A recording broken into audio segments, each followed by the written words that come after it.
আল্লাহ রাসূল যেই বছর জন্মগ্রহণ করেছেন ওই বছরে আব্রাহা সে হস্তি বাহিনী নিয়ে কাবা শরীফ ধ্বংস করার জন্য যাইতেছিলেন, কাবা শরীফ ধ্বংস করার জন্য যাইতেছিলেন।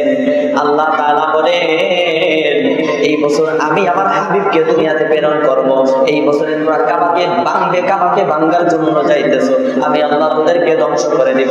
কিতাবের মধ্যে লেখা আছে আল্লাহ রাসূল যেই বছর জন্মগ্রহণ করেছেন ওই বছরেই আব্রাহা হস্তি বাহিনী নিয়ে কাবা ভাঙার জন্য যাইতেছিলেন।